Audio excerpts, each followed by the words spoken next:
The grand hall of the Imperial Administration was dimly lit by flickering lights, casting eerie shadows on the marble floor. I pressed my palms together, feeling the cold stone beneath them as I sat at my desk, staring at the stack of papers before me. Imperial protocol dictate that all clerks must adhere to a strict schedule for document processing. Today's rule: every file must be stamped within 10 minutes of receipt. I picked up the first document and began to read through it hastily. The text was tedious, detailing the logistics of troop movements across the outer rim. As I worked, my mind wandered back to my days as a freedom fighter, when speed and decisiveness were paramount. Now, efficiency was everything. No bro, I'm not necessarily entitled. Next to the new file arrived, just as I was about to stamp it. I glanced at the clock. 9:17. 10 minutes had passed. I had failed. A red warning light flickered above my desk, signaling a procedural violation. My hands began to shake slightly as I stamped the document with an apology note. The light turned off, but the feeling of unease remained. I returned to my paperwork, each task more mechanical than the last. The hall echoed with the sound of footsteps and bureaucratic chatter. As I processed another file, a young officer approached my desk. His name was Zane, a sharp contrast to my lethargic demeanor. "Another warning for you today," he said quietly, his eyes scanning the documents on my desk. I nodded, trying not to let the tension show. "Thanks, Zane. One remedy stuck out. I'll help you going. I'll direct out. Rhinestone, Bulgrud, Unction." Zane left without another word, leaving me alone with my thoughts. The rule had bitten. I was slipping into a pattern of compliance that threatened to erode my sense of purpose. The hall grew colder as night fell, and I found myself staring at the clock again. It was 17:35, and there were still 2 more files unprocessed. My hands trembled as I worked through the last document, knowing full well what would happen if I failed this time too. Would my rebellion against the Empire's strictures ever find a way to manifest again? My days are filled with the monotony of Imperial bureaucracy, yet I can't help but wonder if rebellion might still find a way to manifest within these walls. I tapped my pen on a pristine form, eyes scanning the endless rows of identical filing cabinets. Every morning begins with the same ritual, stamping each document with approved and filing it away neatly. So this stack holds no surprises. It's all the usual requisitions for office supplies. I glance at the clock. Another hour to go before lunch. The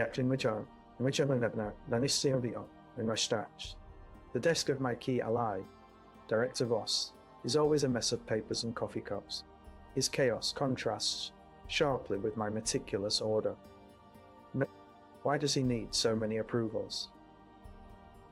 I wonder aloud, tapping another form into place. The rule bites as I reach for the next stack. Every document must be stamped within 15 minutes or face disciplinary action. I rush through the motions, fingers barely touching the ink pad, before stamping them and filing away. The clock ticks closer to noon. A sudden commotion echoes down the hall as a door slams open and a loud voice calls out, "Meeting with Nalak again. They're going over budget again." He tosses a half-empty coffee cup into the wastebasket, spilling steam onto my paperwork. The constant pressure of efficiency and precision is crushing. I pause to adjust the stack of forms, smoothing out each one before placing it in its designated slot. But every minute counts now. Director Nalak's visit means more work ahead. How long can this obedience last? The clock ticks loudly as I grab another document from the stack. The light is dim, casting eerie shadows across the polished marble floor. Ruling. Documents must be stamped within 10 minutes. Failure triggers a red warning and unease. The form lies flat before me as I press the button, my hand trembling slightly. The stamp whirs to life, but as the bell rings at exactly 5 minutes, my heart skips a beat. I swiftly turn it over, and double-check for errors. A sudden interruption disrupts my rhythm. Director Voss strides into the office, his eyes scanning the room for any sign of trouble. "Still going strong, Zane," he remarks with a smirk, placing a large stack on my desk. "Remember, every document counts." I nod, feeling the pressure increase as I glance at the clock. 7 minutes remain. With Voss's stack added to mine, I have less time than before. The red warning light flickers ominously, and I grit my teeth, focusing harder. By 9 minutes, I find a form with an illegible signature. It requires double-checking with the original sender. As I reach for the intercom, Director Nalak's voice booms through the office. "Zane, we need to discuss your recent budget oversights immediately." The room is suddenly filled with tension as everyone freezes watching me. The light blinks rapidly now, and the unease in my gut grows. Voss steps closer, his expression unreadable. "Take your time," he whispers, though I can see the concern in his eyes. I swallow hard, picking up the phone. My fingers hover over the button as the deadline approaches. If I don't get this right... What? The light turns red just as I hit send. No. The intercom crackles to life, and Nalak's voice demands answers. Voss places a calming hand on my shoulder.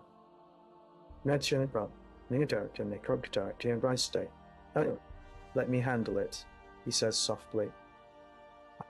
I nod, feeling a wave of relief wash over me as the director takes control.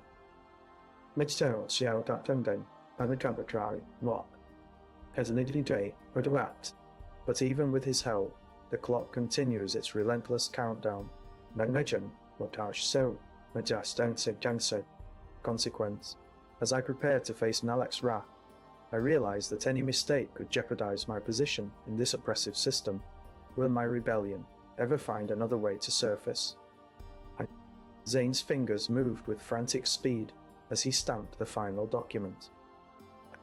The red warning light flickered, its ominous glow casting long shadows across the desk. The rule is simple but unforgiving. Every form must be correct and stamped within 10 minutes to avoid disciplinary action. A sharp knock at the door interrupted his work. Zane Voss. Director Nalak's voice echoed through the office, cutting off their hurried motions. "Coming, sir," Zane shouted back, already feeling a surge of unease as he placed the last stamp and slid the documents into place. The warning light grew brighter, its constant hum filling his ears. "Quickly now," Voss murmured from behind, adjusting papers with practiced ease. "We don't want to draw attention." Zane nodded, shoving his chair back just as Nalak barged in. His stern face was a mask of displeasure. "I see you've managed to stamp the forms."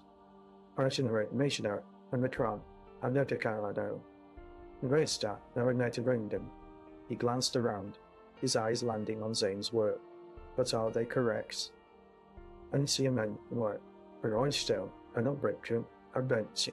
Zane swallowed hard, his hands trembling slightly as he tried to steady them. "Yes, sir. They're all in order." Nalak narrowed his eyes, a critical expression. "Well, check again." And so, he pointed to a document. "Document. This one is missing your signature." Zane's heart pounded as he frantically rechecked the forms. Voss stepped forward, his presence comforting but unhelpful. "Sir," Zane double-checked each form. He said smoothly,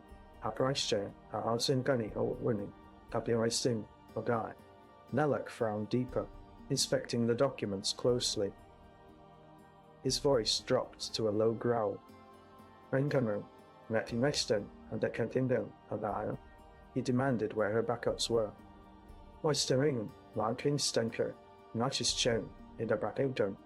Zane should have had at least one copy for verification.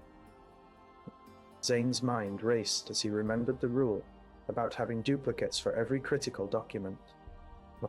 He hadn't thought it necessary. Now his mistake was glaringly obvious. Nalak sighed, turning away with a dismissive wave. Very well, but this isn't over. Hurrying well. He left them standing there, the red warning light still blinking angrily. Zane slumped into his chair, feeling the weight of Director Nalak's displeasure pressing down on him. The threat of a meeting to discuss budget oversights now seemed more imminent than ever. Will Zane's rebellion against these strictures ever find a way to manifest again? Zane scribbled frantically, his pen barely leaving the surface as he raced against the clock. The red warning light pulsed urgently overhead, counting down the dwindling seconds. Something must be done, in duplicates. That rule bites hard now, as Zane realizes he's missing a crucial backup document. He glances at Voss, who is hunched over his own desk, equally stressed but methodical. Zane! Nalak's voice sliced through the air, sharp and commanding. What about this form? I need it completed by 1700 hours. Zane gulped, knowing that missing even one document meant severe repercussions. He quickly scanned the checklist in his hand. 2 copies required. Okay. 2 copies required. Panic surged as he fumbled for the second copy, which was nowhere to be found. Where is it? Voss whispered urgently, noticing Zane's distress. I don't know, Zane admitted, his voice barely above a whisper. It must have slipped off my desk. Bueno, 99, not Washington Hurricane. My desk. Nalak's eyes narrowed, his gaze shifting from document to clerk with growing suspicion. Are you being deliberately slow? No, in doubt you know. We need this form by now. Voss stepped forward, his hands moving swiftly over the nearest stack of papers. I can help, he offered, but even as he spoke, Zane could see Voss's own documents slipping from his grip. The red light began to pulse more violently, and Nalak's face contorted with anger. This is unacceptable. I will have backups for every document. Zane hesitated, then decided there was no time left. He placed a trembling hand over the red button beside him. 1 minute left. Let's just stay. Our curriculum, our government leader, and the vigilance. The warning light flashed rapidly as he pressed it, alerting Director Nalak of potential non-compliance. Zane mumbled, his heart pounding in his chest. Nalak's face darkened further as the red light blazed. You will both suffer for this, he bellowed, storming out of the office with a heavy thud of his boots on the marble floor. Zane and Voss exchanged a glance, their faces pale. What now? No courage stirred. Ajinka, man, what now? Zane wondered if their rebellion against these strictures would ever find a way to manifest again. But for now they had to face the consequences. The room fell silent, except for the hum of machinery and the occasional flicker of the red warning light. Zane skidded across the polished marble floor, fingers flying over the documents. The red warning light flickered ominously as he stamped another form, his breath coming in short gasps. Every document must have a backup copy. I won't know it here, and he showed Mr. and I'll occupied him. I'll bring down. Just minutes left, and he needed to find that missing form before Director Nalak arrived. Newton, you don't connect it, you shouldn't do anything. I'd stabbed him rage in it. Voss jogged past him with a stack of papers, muttering under her breath. I found it, she cried, thrusting a file into Zane's hand. Quick, put this one in too. Well, Zane stuffed the document into his folder and hit the stamp again. The light blinked faster, its rhythmic pulse echoing their impending doom. Nalak's right here, Voss whispered urgently. We need to get everything done. They raced to finish the last few forms, fingers moving with a mechanical precision that was almost hypnotic. Time seemed to slow, as Zane's mind grappled with the weight of each document, each signature required. Finally, They slammed down the final stamps and files into place, breaths coming in desperate gasps. The red warning light dimmed, but did not fully extinguish. "Quick, let's go," Voss urged, grabbing her bag. "We have to get ready for Nalak." "Na still," Zane nodded, dreading the meeting that was sure to follow. "Narashtalar Nessa, I'm a no kitchen, and we're champion. Nestone, their English used to ming at heart neten, they look blind dikes." The door to their office burst open as they turned toward their next task, revealing an angry director Nalak's. "Explain yourselves," she barked, her eyes scanning the room. "No, right, no. When can Wesley Chagabot can say? What will happen when Nalak finds out about the missing backup form?" Zane felt his heart pounding as he scanned the documents once more, searching for any trace of error. The room was silent, except for the heavy breaths and the occasional flicker of the red light. Director Nalak's presence loomed over the cluttered desk. "I see no doubt in the Tannetin, much standing that only Caplau." "Isoni," Zane swallowed hard as he handed over the incomplete folder. Voss stood silently by, his face a mask of tension. "Explain, Nalak," commanded in a cold voice, his eyes narrowing at the missing document. "Aye." Zane hesitated, then began to stammer out an excuse. I thought it was already backed up elsewhere, sir." Nalak's hand slammed down on the desk, sending papers skittering across the surface. "What do you mean elsewhere?" he demanded, his grip tightening on Zane's shoulder.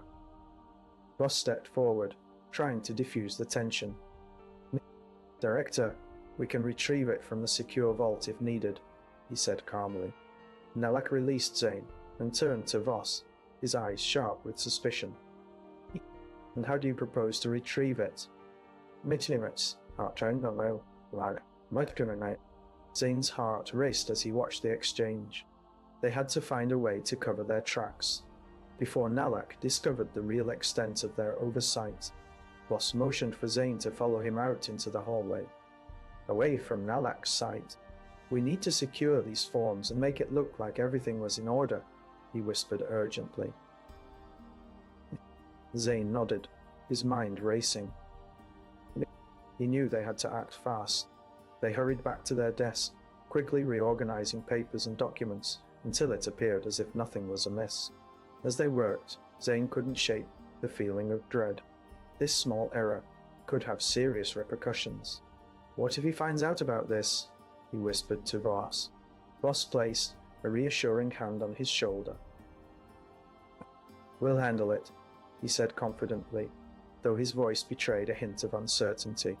They worked in silence for several tense minutes, their hands flying over the documents.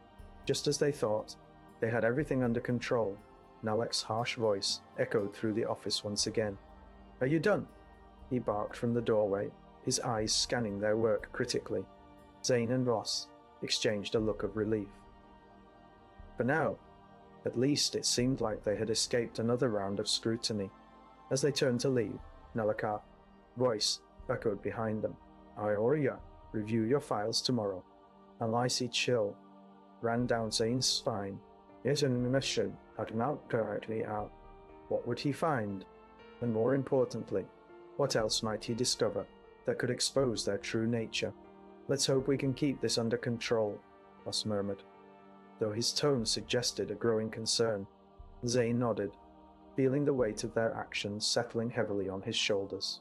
The stakes were higher now, and they had to tread even more carefully. Zane slammed his hand down on the desk, scattering papers. I hurried to gather them up, my heart pounding. Voss leaned over, whispering urgently into Nalak's ear as the director strode in, his gaze sharp and unyielding. "Where is it?" he demanded, pointing at the missing backup document with a bony finger. "I need all records accounted for." "Right so," Voss quickly replied. "It must be back in the archives, sir. We'll retrieve it immediately." "Alright, sir. I'll wait you out in a crowd. Price don't own crowd. And I'd stone. I'll gentle with silk." Nalak's eyes narrowed. "Don't give me excuses," he snapped.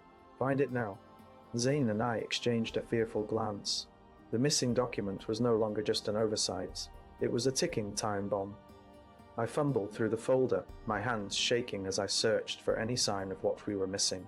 Voss stepped closer, his voice low but firm. "We'll get this done," he said. "Just focus on your part." Nalak's eyes swept across the room, stopping at me. "And you, what are you doing?" I swallowed, hard and straightened, trying to meet his gaze with as much resolve as I could muster. "Verifying all signatures, sir," Nalak, "ensuring everything is in order." "Good," he said, though his tone didn't seem convinced. "Do it correctly this time."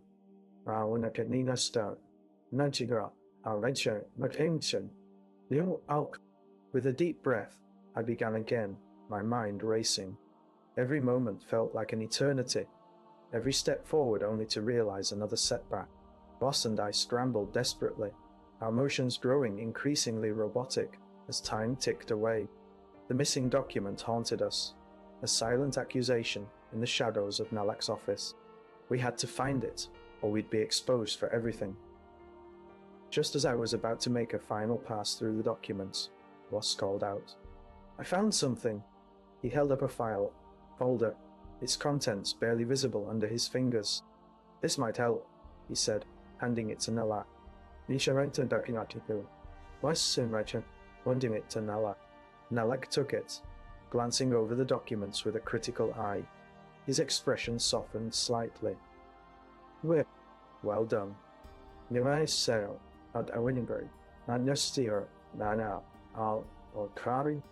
Now, find that back up." The tension in the room was palpable as I turned back to my work, knowing one mistake could mean everything. Voss's hand on my shoulder was reassuring but terrifying. "Stay focused," he murmured. I nodded and began again, my resolve growing with each passing moment. But what if we couldn't find it? What if Nalak suspected? Something was wrong. Lester Wang's final document lay just out of reach, the clock ticking louder in my ears. Would we make it, or would our efforts be for naught? Zane rifled through piles of paper, his breath coming in short gasps. I scanned the documents with increasing urgency, my heart pounding. Voss leaned over Nalak's desk, whispering urgently into his ear. "Director needs everything," he said softly but firmly. No sign of that backup file anywhere. Nalak's eyes narrowed as he stared at us, a mixture of suspicion and impatience. "Where is it?" I swallowed hard, feeling the weight of our failure. The missing folder loomed like a black hole in our work, threatening to swallow all our efforts. "Sir," Zane said, his voice barely above a whisper. "We can't find it." "Well." Nalak's face darkened with anger.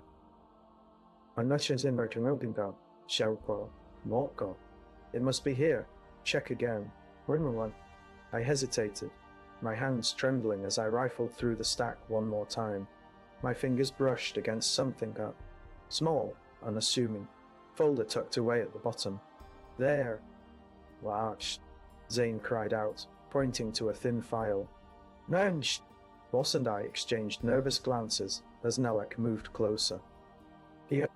Nalak snatched the folder from me with a harsh pull. "What is this?" he demanded, opening it with trembling fingers. Inside was nothing but blank pages, just an empty shell. "Director," Zane said, his voice strained. "It's not supposed to be here."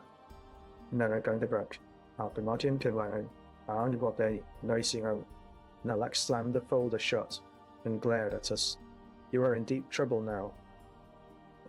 His eyes scanned the room, landing on a small, forgotten drawer beneath Voss's desk.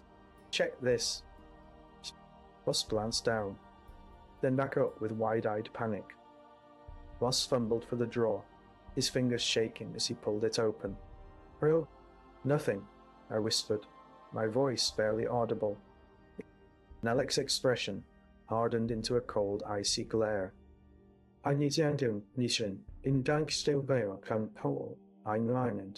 "Where is it?" he repeated, his tone menacing. A deafening silence filled the room, broken only by our ragged breathing. The weight of the missing file pressed down on us like a tangible force, threatening to crush us under its silent demand for answers we couldn't provide. Would Voss and I be able to escape this nightmare unscathed, or would Nalak's wrath finally find us out? Zane's breath came in ragged gasps as we flitted between stacks of papers, each shuffling action met with Nalak's increasingly impatient tapping. Voss gripped my arm tightly, his knuckles white. Where is it? Where don't call. I carried the metal line. I ring this story. Zane whispered urgently, scanning the desk for any sign of the missing backup file. Nalak's eyes narrowed, his voice a menacing growl. Zane, you know what happens to those who fail me. The tension spiked as Voss and I exchanged a frantic glance.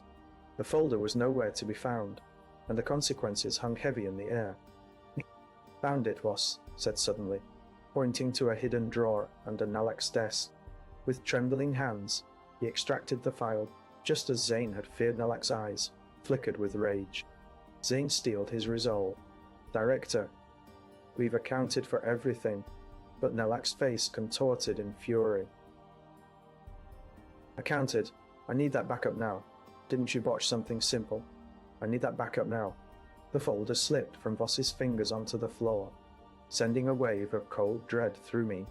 Zane lunged to pick it up, but Nalak had already spotted it. Again, Nalak hissed, his voice low and menacing. A mere clerk's mistake. He snatched the file away, crumpling it in his fist. This isn't over, Zane.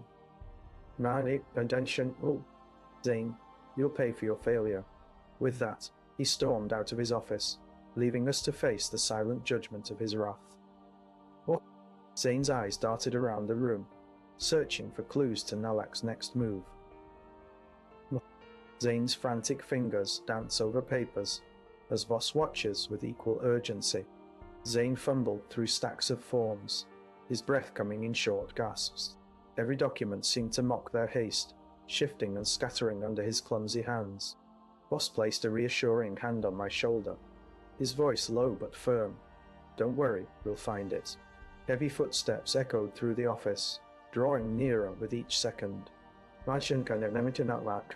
The tension in Zane's body was palpable.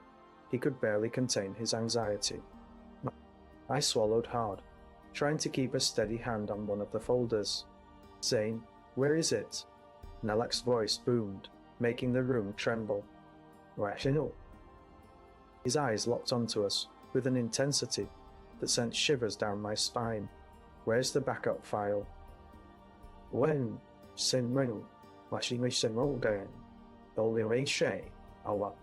Zane's face flushed red as he stammered. I don't know, sir. The crumpled folder lay forgotten on the floor, its contents spilling out forms and documents that had been hastily shoved aside in their frantic search. Voss stepped forward, attempting to shield me with his body, but it was too late.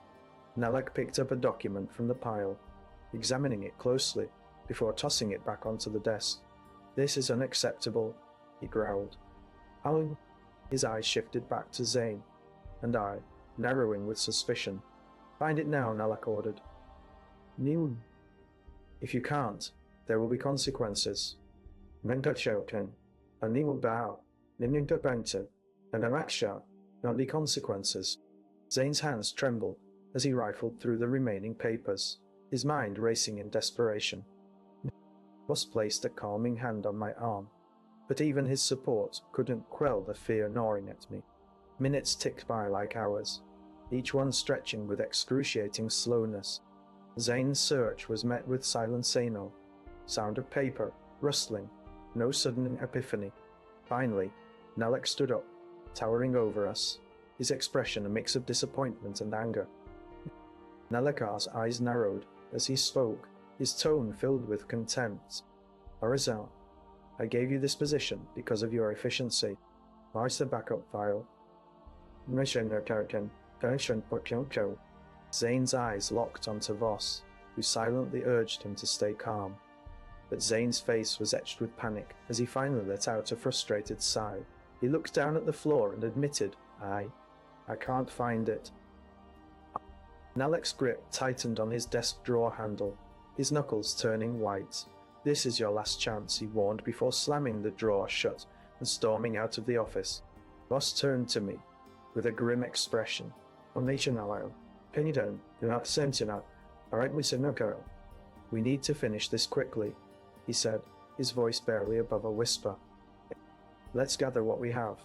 "No, I know." Zane nodded, his eyes darting between Voss and the scattered documents on the floor. They were incomplete, but there was no time to be selective. As we gathered the remaining forms, I couldn't shake the feeling of impending doom hanging over us like a dark cloud. What would happen if Nalak found out how much we had left undone? No. The room felt colder than ever, as Zane and Voss worked in silence, our hands moving with practiced efficiency, but every document we placed seemed to be a new burden on our shoulders. What will Nalak do when he discovers the extent of our failure? I shuffle the papers nervously, my hands shaking as I sort through them. I slide another document into the folder, my mind racing. Each piece feels heavier than the last. Voss mutters under his breath beside me, his eyes darting to the door every few seconds. The backup file is still missing. Nalak's footsteps grow closer, their echo a constant reminder of his growing frustration. Voss leans in, whispering urgently. "We need to find it, Zane." I shake my head, feeling the weight of our predicament. "It's not here," I mutter, running my hand through my hair. "Where else could it be?" "Menacing. Oh, darn. Arranging identity. One second, instructs." Nalak's door bursts open, and he strides in, his face a mask of fury. "What is this?" he roars, gesturing wildly at the scattered documents. "Nothing, sir," Voss stammers, shoving papers into my hands to distract him. I force a smile, trying to appear composed. Nalak's gaze locks onto mine for a moment, before he sighs heavily and turns back to his desk. "Fine, but this better be done by the end of the day." I nod, relief washing over me briefly. Voss glances at me, then back to Nalak, who has already turned away. "Well, get it," I whisper, trying to sound confident. Voss nods grimly.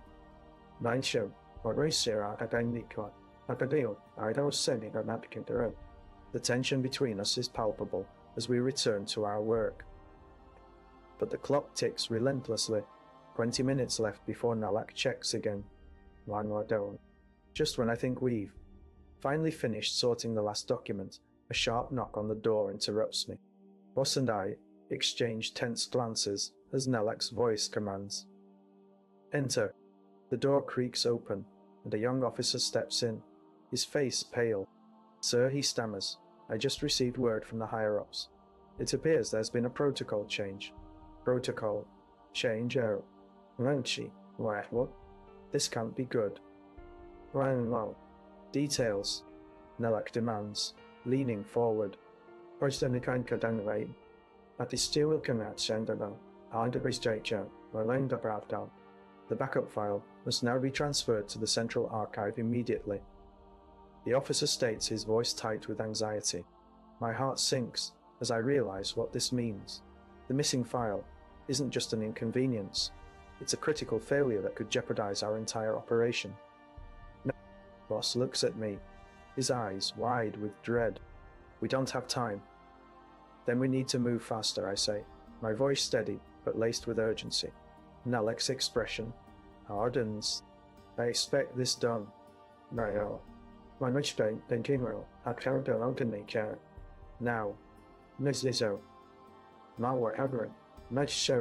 "Are you?" "Nibel." With a final glance at the empty space where the backup file should be, Voss and I dive back into our work, every second feeling like an eternity. The clock ticks closer to the deadline, and my fingers move faster, but the missing file looms over us like a dark cloud. What if we can't find it in time? I slide between desks, my fingers darting over files, as Zane yells from down the corridor, "Find it, Voss!" "Find the backup file." "Rest anyway, and Chandra, I'd heard is only El Rectum, thou Rod of Axicot." A sudden protocol blip sounds, echoing through the sterile white hallways of Imperial Administration. I freeze, heart racing. Voss glances up from his search, eyes wide with alarm. Protocol 3479, I mutter under my breath. No exceptions for us.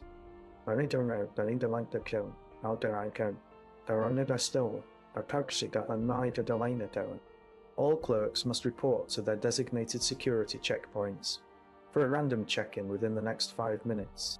With Nalak's wrath looming, we can't afford any interruptions. But if we ignore it, we risk immediate discovery and punishment. I dart behind a filing cabinet, heart pounding as Zane rushes past, clutching a stack of documents. Voss, hurry! I got some leads. Stay here, I whisper urgently. Ill. Handle this. Whistling rude. Writing intro. I win. Manager. I'll put that here. Rad big go. Zane disappears around the corner, leaving me alone with the ticking clock and Voss' anxious gaze. With trembling hands, I tap into the console behind my desk. The display lights up, showing a map of the building's security checkpoints.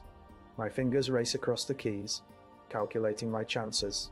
Nalak's office is only 2 floors away, but the protocol requires a direct path.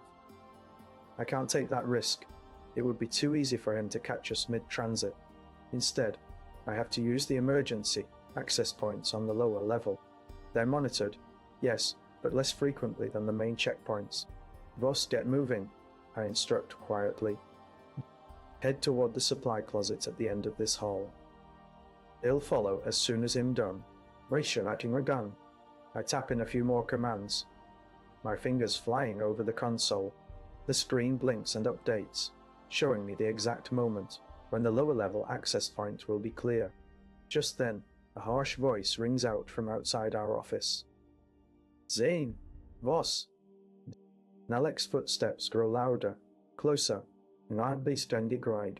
I don't have time for anything else.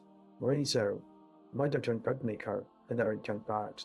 I quickly shut down the console and race to the emergency exit, pulling it open just as Nalak's hand hovers over the door handle. Quickly, I hiss to Voss, who nods and bolts towards the supply closet. I follow close behind, barely escaping the wrath of my superior. Mitch Center, Cardinal, at my superior. Inside, the darkened room, Voss crouches beside a table cluttered with supplies. I scan the area, hoping we can find the backup file here. The seconds drag on, each one stretching into minutes. Where is it? Voss whispers urgently, his eyes darting around the room. I shake my head, frustrated. I know what. We need to split up. Search this entire floor for any signs of a hidden backup drive. Voss nods and starts, rifling through boxes and crates. I make my way towards the far corner, where a small desk hides behind a curtain of papers. My hand closes around something cool and metallica, USB drive. Relief washes over me as I slip it into my pocket. Found it, I whisper. I shown. Wanted only brother, I will it. And Jar, Lester. Good, Voss replies, his voice barely above a whisper. A donation, I'm writing. On the carries and don't. Now we just need to get out of here. But as I step towards the door, I hear Nalak's footsteps growing louder outside. His booming voice echoes down the hallway. Zane, where are you? Washo, we have seconds before he bursts into this room. Run, Voss urges, grabbing my arm and pulling me toward the emergency exit. I don't dare look back as we dash through the door, hearts pounding in unison. Protocol may be compromised, but at least for now, we're one step ahead of Nalak's wrath. What will happen when he realizes we've bypassed the checkpoints? I slide under the desk, clutching the folder tightly. Near danger Daiko, and don't whatever, mission so, there is my heart. As Voss paces beside me, his breath shallow and quick. Protocol 3479 requires all clerks to report to designated security checkpoints every 30 minutes. Zane's fingers tremble on the keyboard. A single keystroke could send us both to Nalak's wrath. The clock ticks louder in my ears as we search through the cluttered desk, but the backup file remains hidden. A sharp rap sounds at the door, and Voss freezes, his eyes wide with dread. "Quick!" he whispers urgently, shoving me towards a secret compartment behind the filing cabinet. I slide inside just as the door swings open. "Zane! Voss!" Nalak's voice booms through the room. "Where are you?"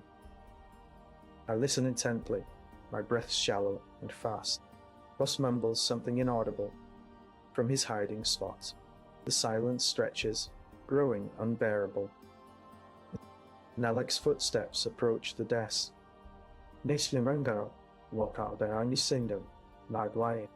I can almost feel the weight of his anger as he ransacks it, searching for us. "Where are they?" My voice grows more frantic with each passing second.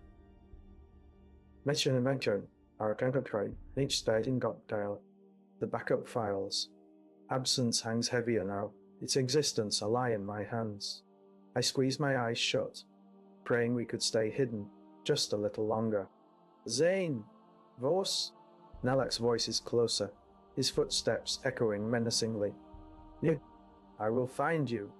Voss' hand presses against the cabinet door, urgently tugging me out.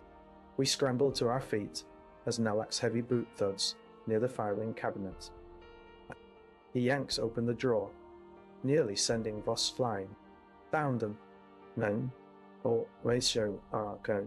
Urgente, our notice king Nidra, Vira race, Senapente, Market." Nalak declares triumphantly. "Nishino, another like an other, Paksha done. Gosh, still step well, clean. Now, where is that backup file?" Nishin can say too. We stumble towards him, clutching each other for support. The room feels like a trap, and we're only moments from its jaws. Zane's fingers dance across the keyboard as he types furiously. "Hard." Zane and Voss crouch behind their desk, breathing heavy. Nalak's shadow looms just beyond, his voice echoing with barely contained rage. "Where is it?" he demands, pacing ominously. Protocol 3479 mandates that all clerks must report to designated security checkpoints at the end of their shift now. Zane glances nervously at Voss as Nalak's footsteps approach dangerously close. The backup file's absence means they can't comply with the protocol without exposing themselves. Panic sets in, and their breaths turn into staccato asks. What if Nalak finds us? Zane's heart pounded as he clutched the backup file tightly. He glanced at Voss, who nodded grimly, their shared fear mirroring each other's. Protocol 3479 requires all clerks to report to designated security checkpoints every hour. The rule bites now, with Nalak's footsteps growing closer and louder. Nalak raked his eyes across the desks, a menacing shadow cast by the flickering light of their dim office. "Where is it?" He snarled, his voice echoing ominously in the otherwise silent room. Zane swallowed hard, feeling the weight of the file in his hands. He had to hide it quickly. They couldn't afford another minute of Nalak's scrutiny. With a deep breath, Zane pressed the file against Voss's chest and whispered, "Here, take this." Voss nodded, understanding the urgency.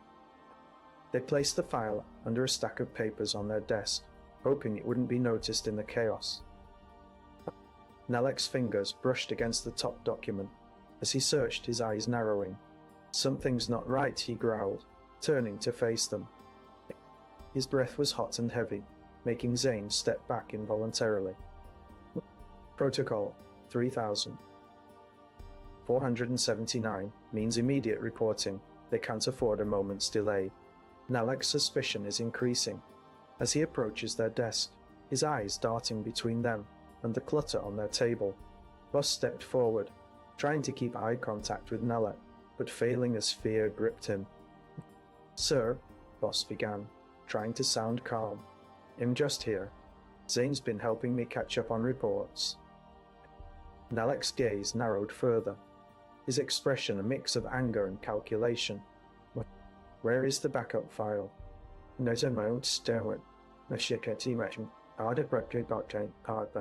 He demanded again. No. Zane couldn't take it anymore. They had to act fast. With one swift motion, he pushed Voss behind him, grabbing a nearby folder to use as cover. "Sir, I have it. It's right here," Zane blurted out, holding up an empty folder. Nalak's eyes widened momentarily, before his rage flared again. "You're lying."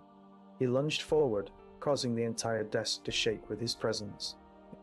Zane fumbled, nearly dropping the fake folder as Nalak's hand closed in on them. They had to think fast. They couldn't afford another failure. With a last-ditch effort, Zane shoved Voss behind him again and snatched up the real backup file, shoving it into his pocket. "Sir, I swear, it was right here," Zane shouted, trying to keep Nalak's attention on the fake folder. Nalak's grip tightened as he searched their pockets, his face contorting with anger. "Where is it?" he bellowed, almost too close for comfort. "You." Zane felt the file in his pocket, its presence a reminder of their desperate situation. They had to stay calm, but panic threatened to overwhelm them. Voss stood frozen behind Zane, their eyes wide and scared. The backup file's location remained concealed, but Nalak's wrath was unyielding. What if he finds it? Nalak's hand closed on empty air as the backup file slipped from his reach. His expression shifted from rage to something closer to confusion, but that moment of relief was fleeting. Zane and Voss waited anxiously as Nalak hesitated. With a final growl, Nalak turned away, leaving them alone once more. The tension in the room was palpable, the silence stretching out like an eternity. What would happen if they failed again? Zane fingers the data crystal between his palms as Voss watches nervously. I glance around my cluttered desk, feeling the weight of Nalak's growing suspicion. The clock ticks ominously, each second dragging like an eternity. Protocol 3479 demands immediate reporting under any circumstances. Even a moment's delay could jeopardize our mission. Zane steps closer, his voice low and urgent. "We need to move now," he whispers. Voss nods, his eyes wide with fear and determination. We quickly slip the data crystal into my pocket and make for the door. As I open the door, Nalak's stern face appears in the frame, a warning look in his eye. He starts to call out as we duck inside, but our swift movements leave him speechless. What will happen if Nalak realizes what we've done? Zane ducks behind a file cabinet, as Nalak's footsteps echoed towards them. I clutched the data crystal tightly in my hand, every muscle tense. Voss and I had to get this out now, or face immediate consequences under Protocol 3479. We dashed through the office, narrowly avoiding Nalak's snarling gaze. The air hummed with tension.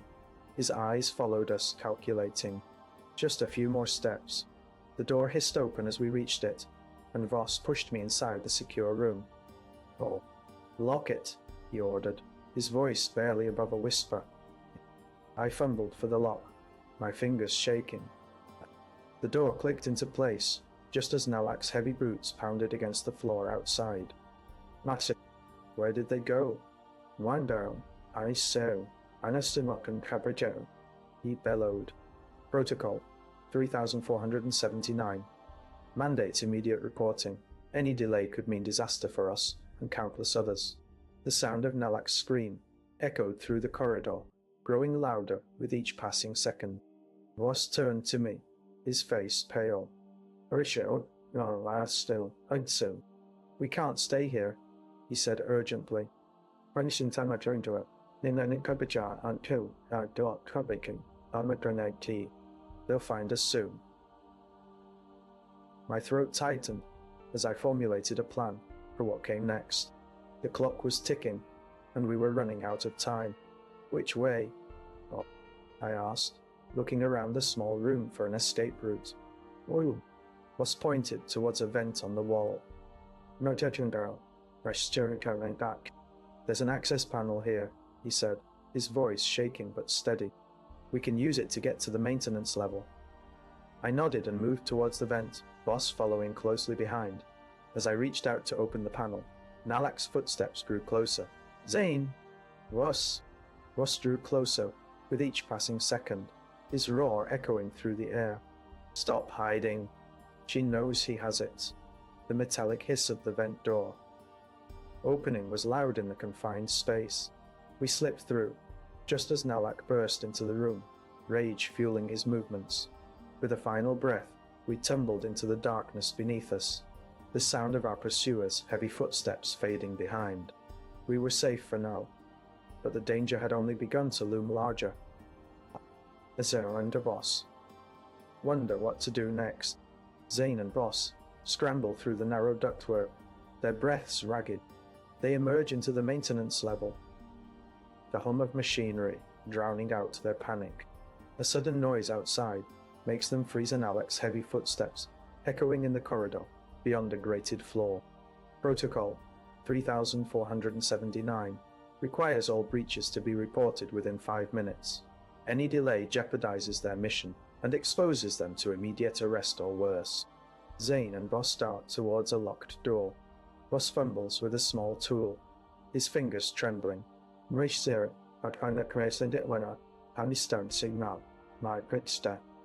hears Nalak's voice through a vent below, growing louder with each passing moment. They hold their breath, wondering if they can remain quiet until their next move, or if Nalak will discover them first. Zane slides through the narrow vent, Voss following closely behind. Zane and Voss dash down the maintenance level corridor, their hearts pounding. The hum of machinery echoes loudly in the cavernous space, making their steps reverberate ominously. Protocol 3479 mandates immediate reporting. Any delay could mean disaster. Voss fumbles with a small data crystal, securing it within his pocket, just as Nalak's heavy footsteps thud on the floor above. The sound of his approach grows louder with each passing second. With each passing second, the corridor ahead is empty, but their path to safety narrows significantly with every beat of their heart. Zane and Voss reach a junction leading to 2 different corridors. They can't afford to be seen here. Nalak's presence is too close for comfort. If he catches them now, they're done for. Will they choose the left or right path? Unaware of what lies hidden in each direction, Zane sprinted down the maintenance corridor, with Vossard warning lights flashing as he rushed through the maintenance bay. The gravity well core pulsates ominously, threatening catastrophic failure at any moment. You follow Commander Kale to a hidden compartment beneath the core, where a masked Imperial guard demands that you release the gravity, relapse energy, or face forceful intervention. Your hand reaches for the lever, hesitating as the guard approaches with his blaster, aimed at Voss. Release it now, he snarls, his voice echoing off the metallic walls. Wait! Kale steps between you and the guard, interceding. We're trying to stabilize it. The guard's grip tightens on his weapon. What? Stabilize or face the consequences. I feel Voss step forward and place a hand on my shoulder. I'll handle this, he whispers, but his voice shakes. Let's do this right, Kale says, pulling out his own blaster and leveling it at the guard. Back away. Wayne. The guard hesitates, then steps back slightly, keeping his weapon trained on Voss. Pulling the lever, you notice a low hum beginning to fill the bay. The core's pulsations slow as the energy stabilizes. Suddenly, a loud crack reverberates through the room, interrupting the momentary relief. Red warning lights pulse around you as you Kale, and Voss work to stabilize the gravity well core, which pulses ominously beneath your feet. The Imperial Guard looms closer, demanding that Kale and Voss release the energy. A bright flash of light erupts from the core, threatening a catastrophic failure if it fails completely. Debris starts to cascade as the floor gives way, opening a gaping hole right in the middle of the bay. Quickly, you shout as Kale and Voss scramble to avoid falling into the darkness. Kale shouts as you grab Voss's arm, and both of you leap over the edge, landing with a hard thud on the lower level. The core continues its erratic pulses above, its light flickering dangerously close to failure. What lies down here? And what will Kale face if the core goes critical? The air is thick with dust as Kale lands in the darkness below. You feel Voss's hand, helping you up as you both look down into the yawning cavern below the maintenance bay. The gravity well core's pulsating light flickers ominously above, casting long shadows across the space. Kale needs to focus on stabilizing the core, Voss says, his voice low but steady. We need to find out what's down here. I nod and pull out a small flashlight from my utility belt. The beam cuts through the darkness, revealing rows of old machinery and hidden compartments lining the walls. Careful, Voss warns, as you step closer to the hidden compartment, your boots thudding against the stone floor. A low humming sound fills the air, growing louder as Voss, and you approach a hidden compartment. A metal door swings open, revealing an intricate network of wires and circuits within. The source of the humming is clear. A small device, pulsing with energy that doesn't belong here. What's this? What? Voss asks, his voice tense with suspicion.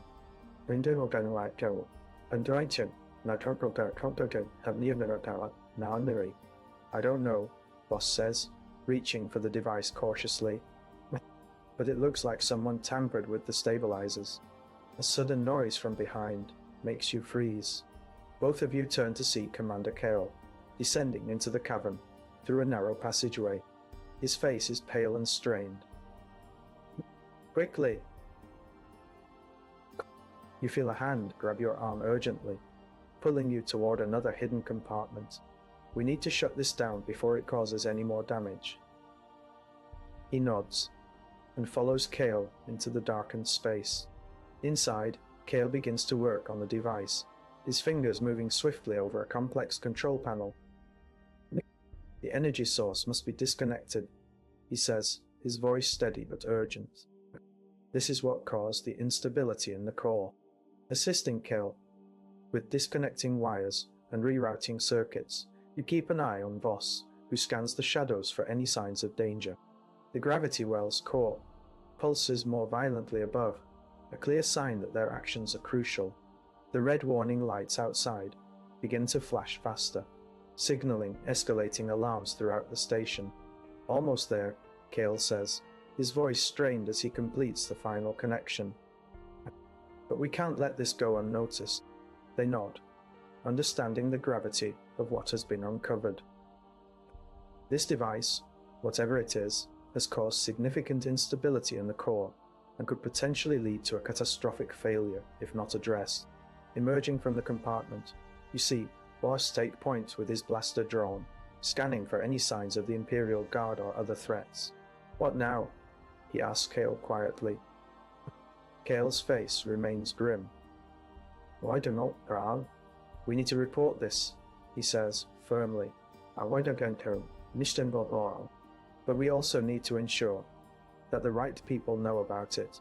Nodding, you realize that their actions may have exposed a potential security breach deep within the stationar's infrastructure. The consequences of not reporting this could be dire. As you make your way back up towards the maintenance bay, the gravity well's core hums ominously, a stark reminder of the delicate balance you've managed to restore. But what lies ahead? Will their actions bring about change, or simply delay an inevitable confrontation with forces far beyond their control? Your heart races as you and Voss push forward through the darkened maintenance bay, every step drawing you nearer to a truth that could determine the fate of the station. Micro Scene 1. Zane and Voss hurried around a corner, their breaths coming in short gasps. The dim light from the flickering emergency lights barely illuminated the narrow passage, They glanced at each other, eyes wide with fear. Protocol 3479 mandates immediate reporting. Any delay could mean disaster. Microscene 2. A sudden noise echoed down the corridor, Nalak's footsteps growing closer. Panic surged through Zane and Voss as they skidded to a halt. Ahead, the left fork led to a dead end, while the right path split into two smaller passages. Mechanisms. Zane signaled for Voss to take the right. "Oi, go this way," he whispered urgently. They raced down the passage, just as Nalak burst around the corner from the opposite direction. The chase through the ventilation system grew more intense, with Nalak's shouts growing louder and closer. Zane and Voss had to navigate the twisting ducts quickly, or risk being caught. Would they be able to escape in time, or would Nalak's relentless pursuit catch up? Zane crouched behind a metal grate, Voss's breath visible in the dim corridor. I squeezed through the gap, feeling the cold metal bite into my skin. Protocol 3479 mandates strict adherence to assigned tasks. Deviation could result in severe penalties. Voss pressed his ear against the wall, listening intently. "Clear," he whispered, then darted forward, pulling me along. The ventilation system was a labyrinth of narrow pipes and sharp turns. We moved swiftly, but cautiously, each step echoing ominously. Voss led us deeper into the Imperial Administration's heart, where whispers of rebellion were supposed to be silenced. A sudden noisy, muffled thud echoed from ahead. Voss tensed his grip on my arm, tightening. I died. "Stay close," he murmured, eyes scanning for danger. We crept forward, hearts pounding in unison. The sound grew louder, then stopped abruptly. Waiting. A door to our right creaked open, revealing a small storage room, filled with old protocol manuals and discarded data pads. I noticed a blinking red light on one of the shelves. "Boss, what's that?" I whispered. "All night up there and Kerner are coming in my brain." He examined it closely before his expression hardened. "No, it's an anomaly," he said softly. "We need to report this immediately." Before we could move, a harsh voice commanded us to stop. "You two, stop right there." Nalak, the security officer, stood at the entrance, his face twisted in rage. "How dare you bypass my sector without authorization?" Voss stepped protectively in front of me, his eyes flashing with defiance. "We're here to report an anomaly," he said firmly. "Anomaly?" "When? Wow, yeah," Nalak snarled. "Right out. And don't I sit down the insert and I like hurt Nalak. Nalak snarled and barked. "You've been ordered to follow the protocol. Any deviation is a breach." I swallowed hard, my mind racing. If we reported this, it could mean exposure and severe consequences for both of us. Nalak's hand reached into his pocket, fingers curling around something small and metallic. "If you don't want to end up like your predecessor," he growled, "you'll be very careful about what you do here." Voss's resolve wavered for a moment before he regained his composure. "We're on it, Nalak. We'll handle this." Nalak smirked, his eyes narrowing. "Good. I expect a report by tomorrow morning," he said, turning and marching away. The door closed behind him, with a final click, sealing us in silence once more. Voss leaned against the wall, breathing heavily. "Oh, should we wait for help, or try to get out?" I asked quietly, my voice barely audible over the echoing emptiness of the room. Voss's gaze met mine, his expression unreadable. "We have no choice," he said finally. "We need to report this now." "Now?" "No." I nodded, understanding settling in. The decision was made. We couldn't hide from our duty any longer. What secrets lay ahead? Would the truth of this anomaly unravel everything? I pressed my ear against the ventilation duct, trying to hear if Nalak's footsteps were getting closer. Voss leaned in next to me, his breath steady, but eyes wide with tension. Protocol.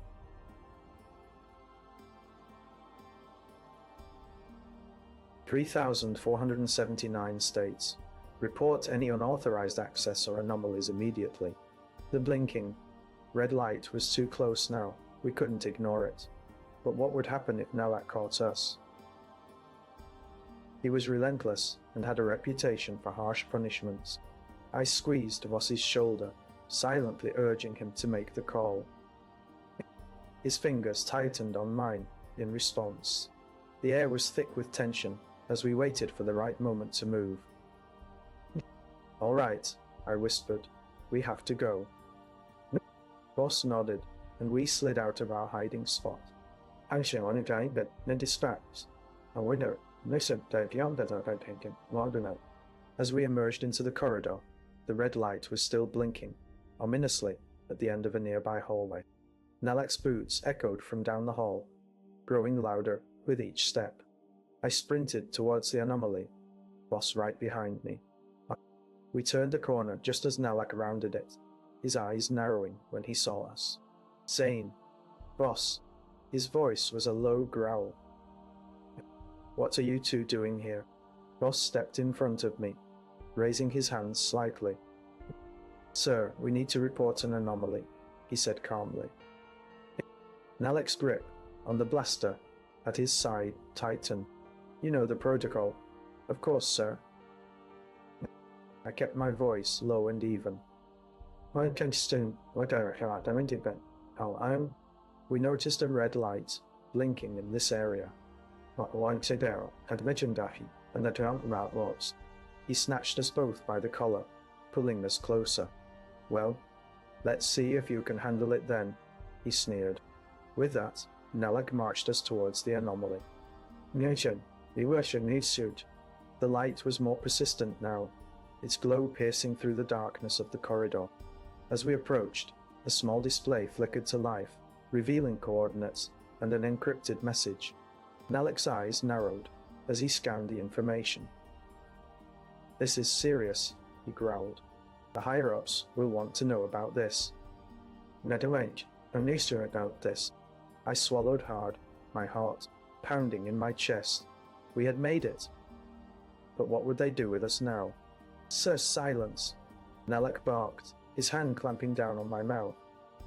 "My suggestion, you ain't gonna die now."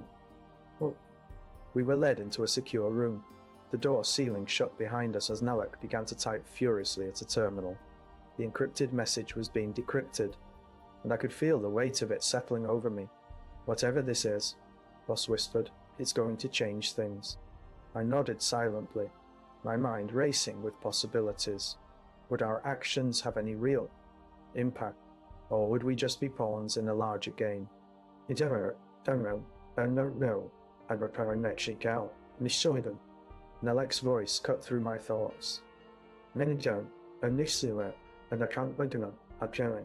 What the other cherry?" "Now, no. We need you two to stay here, and ensure no one else enters this room until I give the all clear," he said, his eyes cold. Voss and I were left alone with the encrypted message, our fates now tied to its contents. Silence filled the room, heavy with tension, as we awaited Nalak's next move. What would they do with us if this information changed everything? Zane crouched behind a ventilation grate, his heart pounding as he scanned the room.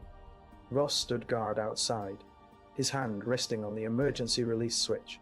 Nalak's voice crackled over the comlink. "They know about the anomaly, immediate lockdown." "Damn," Zane whispered, eyes darting to the blinking red light in the ventilation system. "What do we tell them?"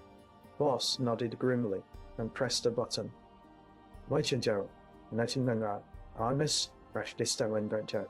The door hissed open, revealing a secure room with Nalak, the protocol officer. Nalak's face was a mask of authority as he read from the screen. "This encrypted message points to a significant anomaly coordinates 8,527, 4,321. Shouldn't we report it?" Zane asked, his voice barely above a whisper. "You know Protocol 3479, Nalak said coldly. "Failure is not an option. Unwavering don't go. Cancelled also in action. He tapped the screen again, and Zane watched in horror as the message decrypted to reveal the coordinates of a suspected rebellion cell. Then we have two choices, Voss interjected, his voice steady. Report it, or stay silent. Zane's mind raced. Reporting meant risking severe punishment. Staying silent could mean failure, leading to more deaths and chaos. Nalak raised an eyebrow. What is your recommendation? Full report, Zane said, swallowing hard. We can't hide this. Voss stepped forward. Well, agreed. But we need to be careful any slip up will result in immediate execution. Nalak nodded, his expression unreadable. Understood. Understood. A full report is due by the end of your shift. A delay would be seen as a lack of cooperation, with no guarantee it would help them. Zane's eyes flicked between Voss and Nalak as they left the room. The blinking red light seemed to mock him from the ventilation system. What would happen if their report triggered a full-scale investigation? Investigation. Zane crept through the dimly lit corridors, Voss following close behind. The air was thick with the scent of old machinery and bureaucratic red tape. Protocol 3479 dictated they must report any anomalies immediately. As Zane approached the central server room, his heart pounded. The blinking red light on the monitor confirmed Nalak's suspicion something was amiss. Nalak's voice echoed through the intercom. Zane, Voss, you're needed in the secure room now. Now. They rushed to the designated area, their footsteps muffled by the carpeted floor. Once inside, Zane noticed the gravity well around them had increased security measures. The door hissed open, revealing Nalak standing before a large holographic display. Coordinates are locked down, Nalak said, his eyes narrowing. We must report this immediately. But what if it's just a glitch? Voss whispered, his voice barely audible over the hum of the room systems. Zane knew better than to argue. He pulled out a small data pad and began inputting the coordinates. Every keystroke felt heavy with anticipation. Nalak leaned in, his eyes scrutinizing Zane's every move. Remember, any delay could escalate this into something far worse. With trembling fingers, Zane finished the report and handed it to Nalak. Morning, was see you on. The hologram flickered briefly before displaying a confirmation message. Report received. Further analysis pending, Ocho. Nalak turned away, his expression unreadable. Keep an eye on the network for any unusual activity. As they left the secure room, Zane felt a chill run down his spine. The gravity well had just doubled its security protocols. And I showed Nadar Lanogwin Wow. I stranded out. Mankmate Shunun. Did you see that? Voss asked in a hushed tone, as they made their way back to the ventilation system. Yeah, Zane replied, his voice equally quiet. We're not just dealing with some rebel cells anymore. The blinking red light in the server room seemed to mock them, taunting them with its persistence. What would higher-ups do once they learned about this? Zane paused, his mind racing. The gravity well's heightened security was a new and ominous consequence of their actions. Would it be enough to stop the rebellion, or would it just make things worse? I slid through the narrow duct, feeling Voss's breath steady behind me.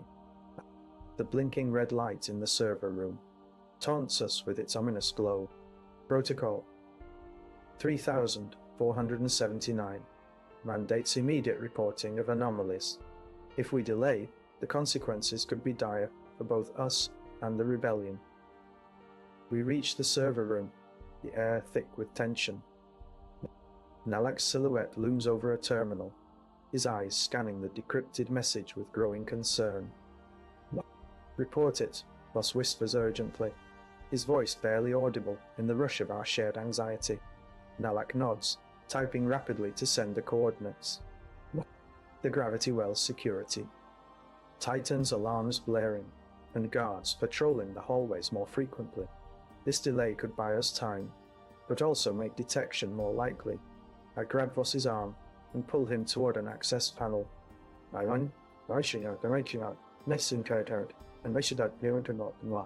"We need to check this out," I hiss, my voice barely a whisper in the oppressive silence of the ductwork.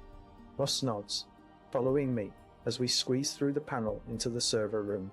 The blinking red light is more intense now, its pulse seeming almost alive.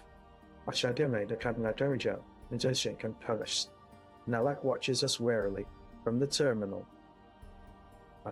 "What's it doing?" Voss asks, his voice echoing off the metal walls. I take a deep breath, trying to steady myself. "Maybe it's a false alarm," I say, though even as I speak, doubt gnaws at me. The light flickers, almost as if in response. Nalak approaches us, his expression grave. "Stay back," he warns, extending a hand toward the terminal. His fingers hover over the keyboard, as if expecting a trap. I step forward, my hand brushing against Voss's. "We need to see what it is," I say firmly. "No." Voss hesitates, but then nods. Together, we approach the terminal, Nalak's eyes never leaving us. The red light pulses faster, its rhythm growing erratic. "Maybe we should report it now." Wait, we should report it now." Nalak interrupts, his voice sharp with urgency. The anomaly is escalating." I glance at Voss, and he squeezes my hand in silent agreement. We turn to him. The gravity well's security measures looming ominously outside. Nalak starts typing frantically, but I can see the fear in his eyes. The blinking red light seems to be watching us with a malevolent intelligence, as if it knows what we're planning. "Let's go," Voss whispers, tugging on my arm. "Once." I nod and follow him out of the room, Nalak trailing behind. The gravity well's security tightens around us, but our hearts race faster than ever before. What did that blinking red light really mean? The airlock hisses shut as we retreat into the dimly lit hallway. Nalak's breath is ragged, but he moves with purpose toward the control panel, ignoring Voss's hesitant glance. "Stay here," Nalak orders, his voice low and urgent. I follow him, my heart pounding against my ribs. The blinking red light from the server room looms ahead like a warning siren. "What?" Nalak types furiously at the terminal, his fingers dancing over the keys with practiced speed. The screen flickers to life, displaying a series of error messages that seem more ominous than technical. "System overload," Voss murmurs, his eyes widening as he takes in the display. Nalak swivels around, his expression grim. "It's the gravity." Well, something is pulling it off course. Before I can ask how that's possible, a sudden jolt shakes the hallway. No. The lights flicker and go out for a moment, leaving us in darkness. "Power surge," Nalak mutters, fumbling with a small device from his pocket. "We need to stabilize this before it causes a system-wide failure." He steps back as he powers up the device, but just as he presses the final button, a loud crack echoes through the corridor, and the lights snap on again, revealing a damaged terminal screen. "Gravity well is drifting," Nalak reports grimly. "We need to recalibrate it immediately, or the entire sector will be in danger." Voss's face pale, his eyes darting around the hallway. "And if we can't, we'll have to improvise," Nalak says, his voice steady but tense. I watch as he quickly recalculates and adjusts the terminal settings. The gravity well stabilizes, but not without causing a ripple effect that sends alarms blaring throughout the complex.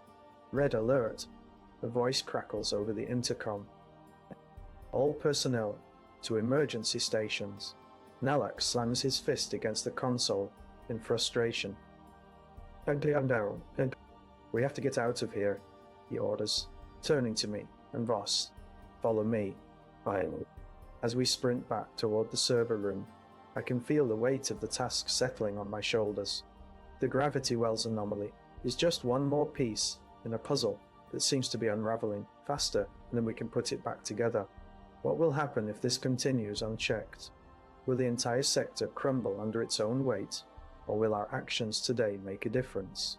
Nalak's boots thud against the metallic floor as we sprint down the dimly lit hallway. Voss's breath comes in short gasps behind me, his eyes wide with fear. The rule of the Imperial bureaucracy is clear. Never deviate from protocol. But today, protocol is a luxury we can't afford. We skid to a halt outside the main control room, where the red alert blinks ominously on every screen. The gravity well stabilizers are flickering dangerously, and the alarms scream a desperate warning. Stay back, Nalak, whispers urgently, as he reaches for the terminal. I can't risk disrupting the system. Voss and I exchange a glance of shared determination. We push past him, our hearts pounding in unison. The gravity well's core is a mass of pulsating red and blue lights, its power barely holding. The anomaly feeds off our presence. The alarms grow louder, more insistent. Nalak swears under his breath as he tries to input stabilizing command. But the screen flickers with static. A loud hum reverberates through the room, and the gravity well's core begins to wobble. The force of it makes my feet slide on the polished floor. On a knee steadying us both.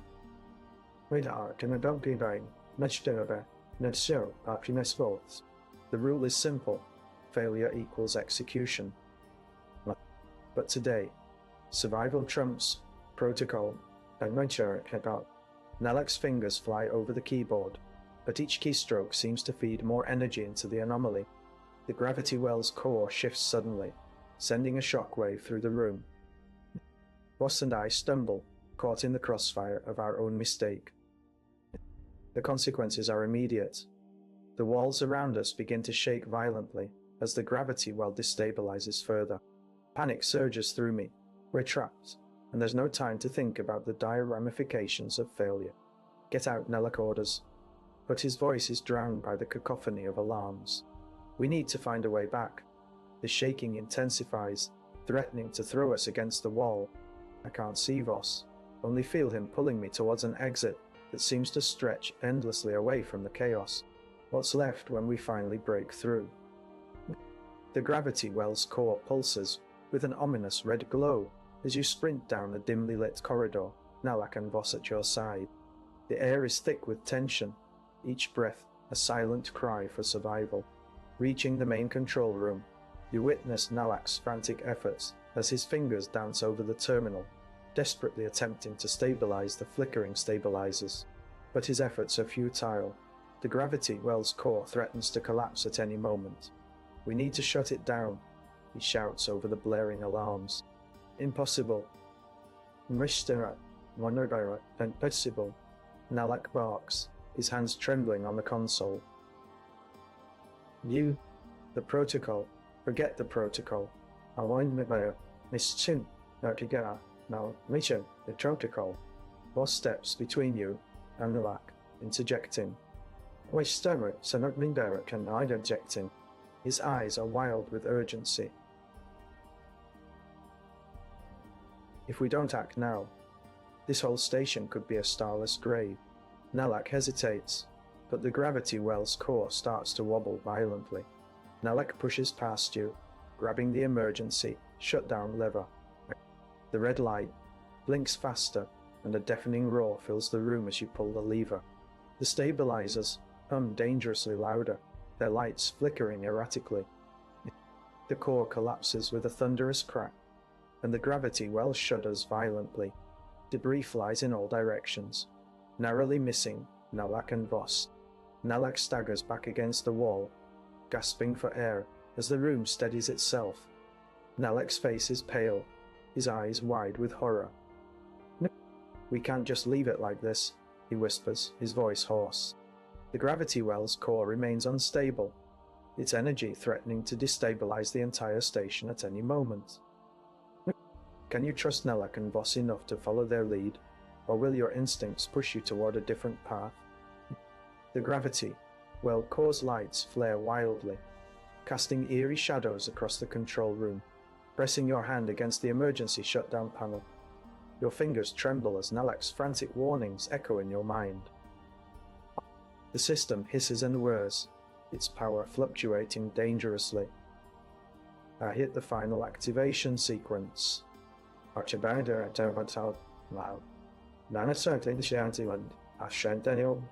A loud crack echoes through the chamber as the core stabilizes with a jolt, but the relief is short-lived.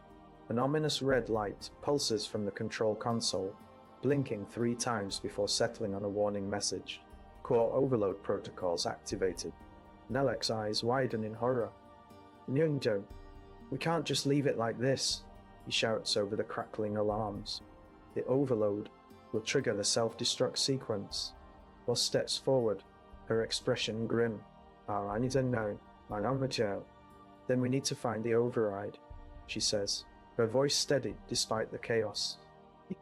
She rushes to a nearby console and begins typing furiously. She glances around the room, searching for any sign of what could be causing this.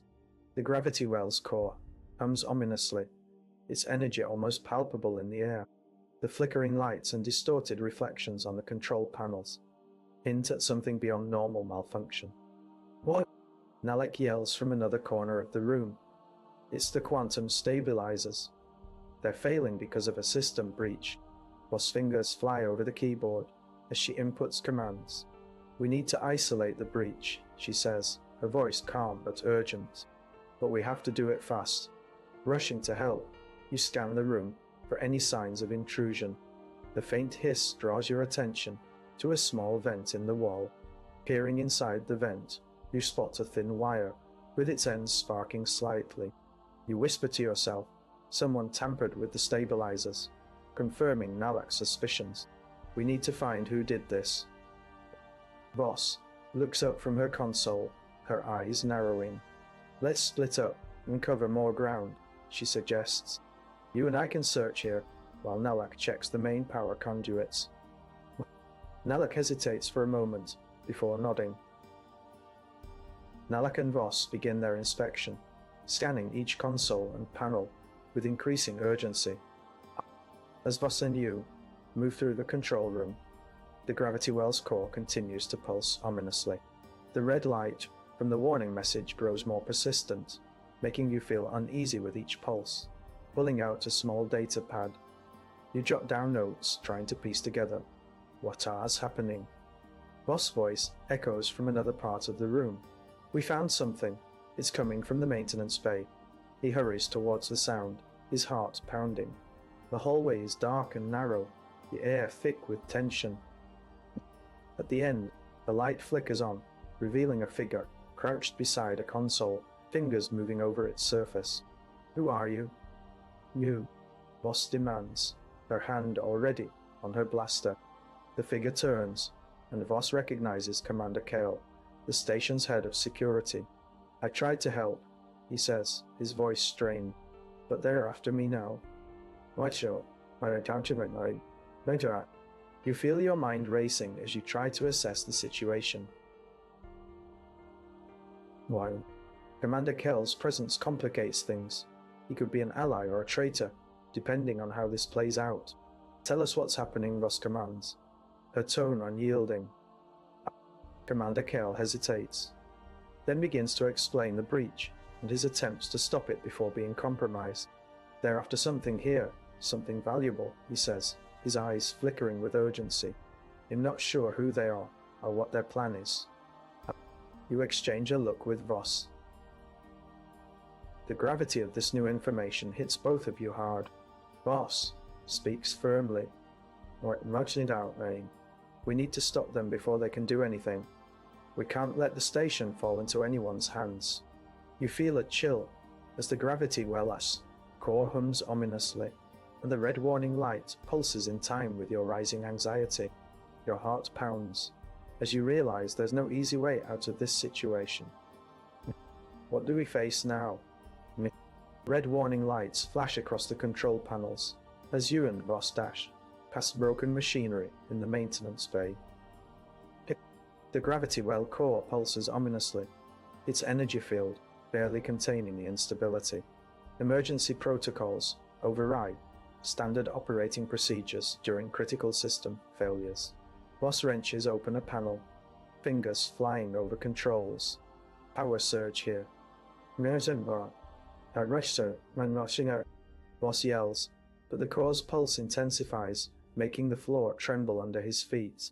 A chunk of metal breaks free and crashes into a nearby console, sending sparks flying. Grabbing Voss's arm, you pull him back as the room shudders. We need to evacuate. We need to evacuate.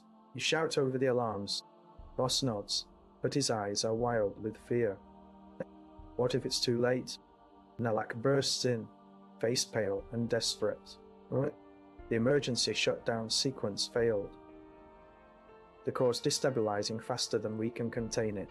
Commander Kale strides into the room, his expression grim. I've traced the signal to a hidden compartment beneath the core. If it's what I think, we have until sunrise. His voice is cold and calculated.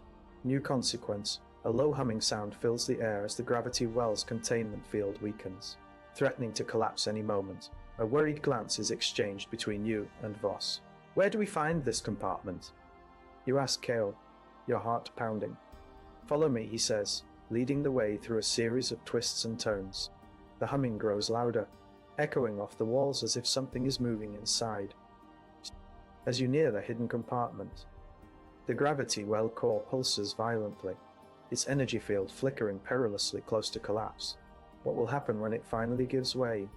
Red warning lights flash, casting eerie shadows on the walls as the corridor empties, and you dash down it alone. You and Ross move swiftly through the nearly empty maintenance bay, your footsteps echoing off the walls. The air is thick with the scent of burning metal and an undercurrent of fear. Commander Kale insists that all personnel must remain calm. Panic will only exacerbate the situation. You pull out a small toolkit. Voss nods grimly in response. We have to stabilize the containment field, he says, his voice steady but tense. The gravity well core, normally silent and unyielding, now hums with an unsettling energy. The core's pulses grow more erratic, and the sound grows louder. Suddenly, a loud crack echoes through the bay as the field weakens further. You feel the floor beneath your feet begin to vibrate violently, and debris from broken machinery starts to fall all around you. You feel Voss's arm steady you on the shoulder. Aaron, stay focused, he growls, his eyes never leaving the core. We can't let it fail. Both of you struggle against the increasing instability, each dropped tool more urgent than the last. The urgency of the situation is palpable. The core's failure could mean a catastrophic shutdown of the entire station. The gravity well core's pulse threatens to snap at any moment. You can't help but wonder if today is just another routine crisis, or the start of a catastrophic chain reaction. Red warning lights flash in the maintenance bay. As you and Voss hurry past broken machinery, you and Voss follow Commander Kale to a hidden compartment beneath the gravity well core, which is pulsing ominously, fingers flying over the dials. You work to stabilize the core, while Kale watches urgently. Hurry, Kale says, his voice calm but urgent. If we don't stabilize this, it could fail completely. Completely. You feel the core's erratic pulses, threatening to snap at any moment, sending debris raining down around you. Gritting your teeth, you focus on the controls as each pulse brings you closer to disaster. Stabilizing protocol, engaged, Voss reports, his voice steady despite the chaos. High containment field, strength increasing. But as the core's energy surges, a sudden spark of static courses through the console, throwing off the stabilizing protocol. The containment field weakens further. and the gravity well sways violently. Re-engage the emergency. Shut down sequence, Kale commands, his voice strained. We need to buy time. Reaching for the override switch, you find Ital's lock. Welcome, Ash. A shadowy figure steps into the room, a blaster aimed at your back. Iton's secured. He growls. Who are you? Voss demands, spinning to face the intruder. The figure steps forward, revealing masked officer of the Imperial Guard. I am here to ensure order is maintained, he says, his tone cold and authoritative. Release the core's energy, or I will have to take decisive action. Kale steps between the two of you, his expression grim. This is not your decision to make, Kale states firmly. The guard's eyes narrow.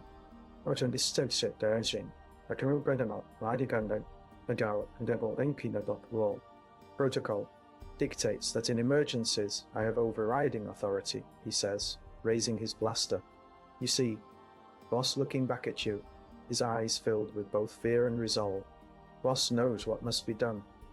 The core's failure could devastate this sector, but to release its energy would be madness. Release it, Kale commands, his voice steady despite the tension. Now,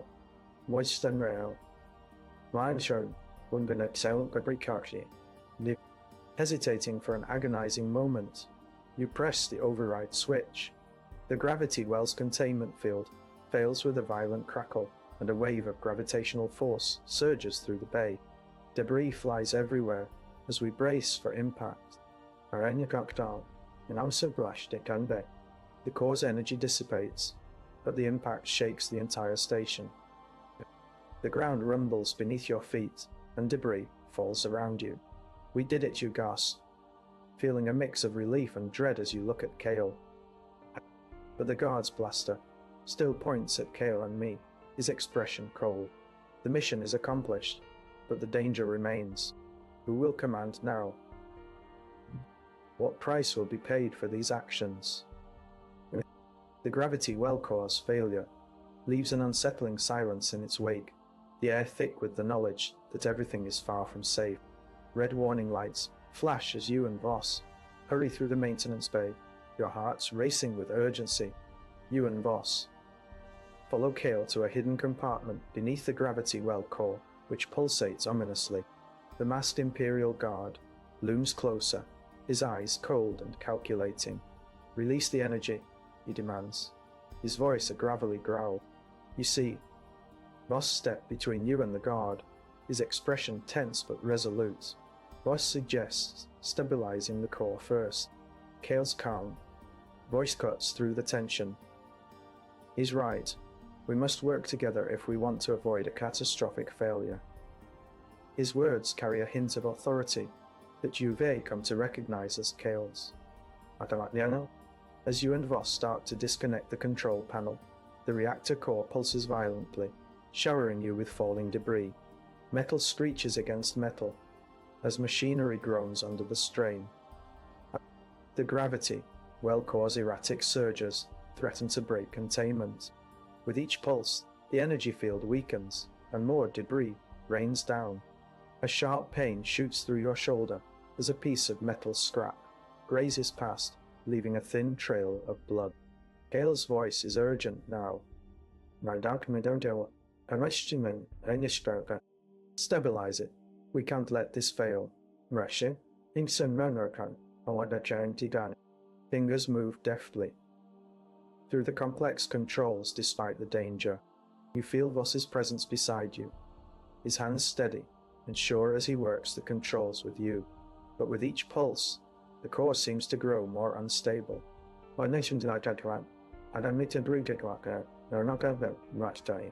The guard's threats hang heavy in the air. Suddenly, a bright flash of light erupts from the core, and a searing heat blasts out, forcing everyone back. Stumbling and clutching your shoulder, you hear Voss yell, over the roar of the machinery. Kale! Get down! You feel the gravity well core crack containment, and the force field weaken with every passing second. Don't nod. The emergency shutdown sequence fails, and the guard prepares to intervene with red warning lights pulsing wildly around him. Red warning lights pulse wildly as the guard prepares to intervene. "We have protocols for this," he says, his voice firm but hesitant. A new consequence. If the core fails completely, the entire station could go offline, triggering a chain reaction that might spread beyond this bay and into critical systems. The gravity well course failure is not just a maintenance issue, it's a potential disaster waiting to happen. You feel a knot form in your stomach as you contemplate the gravity well course failure. Red warning lights flash as you rush through the maintenance bay with Voss. You follow Voss and Kale to a hidden compartment beneath the gravity well core, which pulsates ominously. Kale warns that the core's energy is surging, and a masked Imperial Guard demands we release it or face forceful intervention. Your fingers hover over the lever's grip as the guard approaches, his blaster aimed at you. "Release it now," he snarls, his voice echoing off the metallic walls. "Wait." Kale steps between you and the guard, interceding.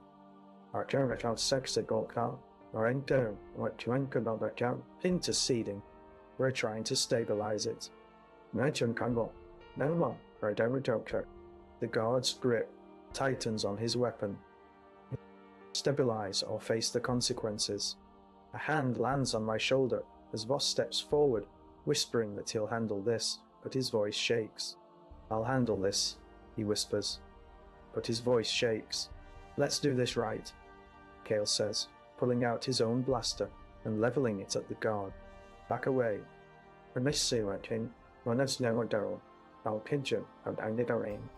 The guard hesitates, then steps back slightly, keeping his weapon trained on Voss. Pulling the lever, you notice a low hum beginning to fill the bay. The core's pulsations slow as the energy stabilizes. Suddenly, a loud crack reverberates through the room, disrupting the momentary calm. Red warning lights pulse in the maintenance bay as you work with Kale and Voss to stabilize the gravity well core, which pulses ominously beneath your feet. The Imperial Guard looms closer, demanding that Kale and Voss release the energy. A bright flash of light erupts from the core, threatening a catastrophic failure if it fails completely. The floor gives way, sending debris cascading down into a gaping hole that opens up in the middle of the bay. "Quickly,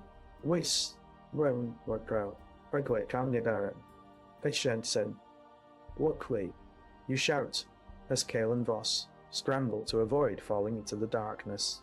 Kale shouts as you grab Voss's arm, and both of you leap over the edge, landing with a hard thud on the lower level. The core continues its erratic pulses above, its light flickering dangerously